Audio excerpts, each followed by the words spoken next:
ನಮಸ್ಕಾರ ವೀಕ್ಷಕರೇ, welcome to ನಮಸ್ತೆ ಇಂಡಿಯಾ ಕುಕಿಂಗ್ ಚಾನಲ್. ಇವತ್ತು ನಮ್ಮ ಚಾನಲ್ನಲ್ಲಿ ಟೊಮ್ಯಾಟೊ ರೈಸ್ ಅಥವಾ ಟೊಮ್ಯಾಟೊ ಚಿತ್ರಾನ್ನ ಮಾಡೋದು ಹೇಗೆ ಅನ್ನೋದನ್ನ ನೋಡೋಣ.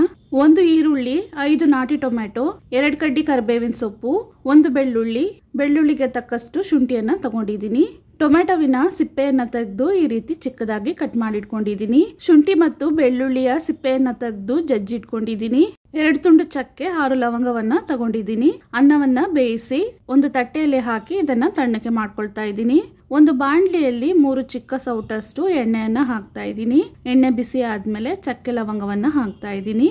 ಲವಂಗ ಸಿಡಿಯತ್ತೆ, ಸ್ವಲ್ಪ ಹುಷಾರಾಗಿ ನೋಡ್ಕೊಬೇಕು. ಇದಾದ್ಮೇಲೆ ಈರುಳ್ಳಿ, ಕರಿಬೇವಿನ ಸೊಪ್ಪನ್ನ ಹಾಕ್ತಾ ಇದ್ದೀನಿ. ಈರುಳ್ಳಿ ಸಾಫ್ಟ್ ಆಗೋವರೆಗೂ ಇದನ್ನ ಬಾಡಿಸ್ಕೊಬೇಕು. ಇದಾದ್ಮೇಲೆ ಜಜ್ಜಿರುವ ಶುಂಠಿ ಬೆಳ್ಳುಳ್ಳಿಯನ್ನ ಹಾಕ್ತಾ ಇದ್ದೀನಿ. ರೆಡಿಮೇಡ್ ಶುಂಠಿ ಬೆಳ್ಳುಳ್ಳಿಗಿಂತ ಫ್ರೆಶ್ ಆಗಿ ಮಾಡಿ ಹಾಕಿದ್ರೆ ಟೇಸ್ಟ್ ಚೆನ್ನಾಗಿರತ್ತೆ. ಇದರಲ್ಲಿ 1/4 ಟೀ ಸ್ಪೂನ್ ಅರಿಶಿನದ ಪುಡಿ, ಸಿಪ್ಪೆ ತೆಗೆದು ಕಟ್ ಮಾಡಿರುವ ಟೊಮೆಟೊವನ್ನ ಹಾಕ್ತಾ ಇದ್ದೀನಿ. ಟೊಮೆಟೊವನ್ನ ಸಿಪ್ಪೆ ಸಮೇತನೂ ಕಟ್ ಮಾಡಿ ಹಾಕ್ಬಹುದು. ಕೆಲವರಿಗೆ ಟೊಮೆಟೊವಿನ ಸಿಪ್ಪೆ ಬಾಯಿಗೆ ಸಿಗ್ತಾ ಇದ್ರೆ ಇಷ್ಟ ಆಗೋದಿಲ್ಲ, ಆದ್ರಿಂದ ಈ ರೀತಿ ಮಾಡ್ತಾ ಇದ್ದೀನಿ. ಇವಾಗ ರುಚಿಗೆ ತಕ್ಕಷ್ಟು ಉಪ್ಪು ಅಂದರೆ 1 ಸ್ಪೂನ್ ಅಷ್ಟು ಹಾಕಿದ್ದೀನಿ. 2 ಸ್ಪೂನ್ ಅಷ್ಟು ಅಚ್ಚ ಖಾರದ ಪುಡಿ ಮತ್ತು ಧನಿಯಾ ಪುಡಿಯ ಮಿಶ್ರಣವನ್ನು ಹಾಕ್ತಾ ಇದ್ದೀನಿ. ಅಂದರೆ ಅಚ್ಚ ಖಾರದ ಪುಡಿ ಮತ್ತು ಧನಿಯಾ ಪುಡಿಯನ್ನು ಸರಿ ಪ್ರಮಾಣದಲ್ಲಿ ತಗೊಂಡು ಮಿಕ್ಸ್ ಮಾಡಿ ಇಟ್ಕೊಂಡಿದ್ದೀನಿ. ಇವಾಗ ಟೊಮೆಟೊ ಚೆನ್ನಾಗಿ ಬೆಂದು ಅದರಲ್ಲಿರುವ ಹಸಿ ವಾಸನೆ ಹೊರಟೋಗೋವರೆಗೂ ಇದನ್ನು ಬಾಡಿಸ್ಕೊಬೇಕು. ಇವಾಗ ನೋಡಿ, ಟೊಮ್ಯಾಟೊ ಚೆನ್ನಾಗಿ ಬೆಂದು ಮ್ಯಾಶ್ ಆಗಿದೆ. ನಾವು ಹಾಕಿದ್ದ ಎಣ್ಣೆನೂ ಸೈಡಲ್ಲೆಲ್ಲ ಬಿಟ್ಕೊಂಡ್ ಬರ್ತಾ ಇದೆ. ಈ ಟೈಮ್ನಲ್ಲಿ ಸ್ಟವ್ ಅನ್ನ ಆಫ್ ಮಾಡಬೇಕು. ಇದಾದ್ಮೇಲೆ ಬೇಯಿಸಿ ತಣ್ಣಗೆ ಮಾಡಿರುವ ಅನ್ನವನ್ನ ಹಾಕ್ತಾ ಇದ್ದೀನಿ. ಯಾವುದೇ ಕಾರಣಕ್ಕೂ ಬಿಸಿಯಾಗಿರುವ ಅನ್ನವನ್ನ ಹಾಕಿ ಮಿಕ್ಸ್ ಮಾಡಬಾರ್ದು. ಬಿಸಿಯಾದ ಅನ್ನವನ್ನ ಹಾಕಿ ಮಿಕ್ಸ್ ಮಾಡಿದಾಗ ಅನ್ನ ಒಡೆದೋಗತ್ತೆ.